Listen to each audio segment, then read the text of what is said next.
छोटे से इस पौधे में बेयाबान इलाकों को हरा भरा करने की ताकत है। कम से कम दक्षिण अफ्रीका के इस इलाके में तो ये बिल्कुल सच साबित हुआ है। पोर्चुला कारिया आफ्रा को बोलचाल की भाषा में स्पेक बूम कहते हैं। स्पेक बूम कार्बन छांटकर अलग करने का काम दिन रात करते हैं।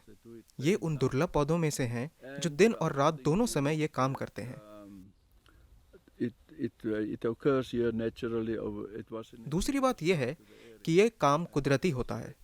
ये इस इलाके का पौधा है, इसलिए स्पेक बूम लगाना बहुत ज़रूरी है ताकि जलवायु परिवर्तन पर उनका असर हो।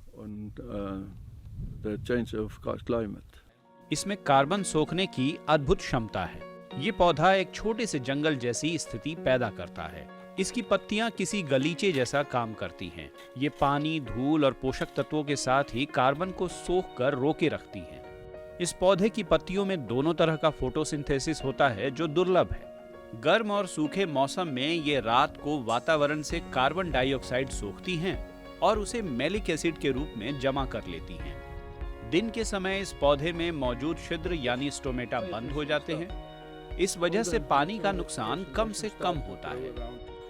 जब बारिश होती है तो पानी मिट्टी को बहाकर ले जाता है। जमीन के इस हिस्से पर फिर से पौधे लगाए जा रहे हैं। जब स्पेक बूम को यहाँ लगाया जाता है तो ये पानी को सोख लेता है। स्पेक बूम के आसपास दूसरे पौधे पनपते हैं। ये कुदरत में दोबारा जान फूंकता है।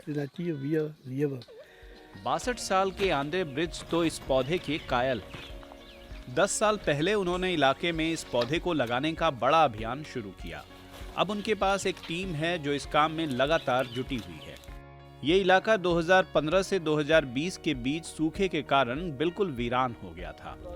ब्रिज इस पौधे के कारण आया फर्क दिखाते हैं। यहाँ आप खराब जमीन और जिसे हम स्पेक बूम के प्राचीन घास के मैदान कहते हैं उसमें फर्क देख सकते हैं। ये खराब नहीं हुई है और अब भी अच्छी स्थिति में है। गुजरे सालों में कई पीढ़ियों ने यहाँ खेती की है, लेकिन यहाँ गड़बड़ नहीं हुई है। ये पौधा मूल रूप से दक्षिण अफ्रीका में वेस्टर्न केप के पहाड़ी इलाके का है। कभी यहाँ इसकी बहुतायत थी, लेकिन खराब प्रबंधन और मवेशियों का अत्यधिक आहार बनने के कारण ये खत्म होता गया। इसके साथ ही इलाके की हरियाली भी घटती चली गई। जॉब्स फॉर कार्बन ने लगभग 700 हेक्टेयर में दोबारा से इन पौधों को लगाया है। 15 साल जमीन खाली छोड़ने वालों के लिए ब्रिज ये काम मुफ्त में करते हैं। कुल मिलाकर ओट्सथॉर्न और कैलिट्सडॉर्फ के इस इलाके में करीब 13,000 हेक्टेयर की जमीन है, जिसे वनस्पति विज्ञानियों के मुताबिक पुनर्वास की जरूरत है। 2006 में हुई एक रिसर्च के मुताबिक 1 हेक्टेयर जमीन में लगा स्पेक बूम हर साल करीब 4 टन कार्बन डाइऑक्साइड सोख लेता है। सूखे का प्रकोप झेल रहे इलाकों में ये पौधे बहुत कारगर हो सकते हैं।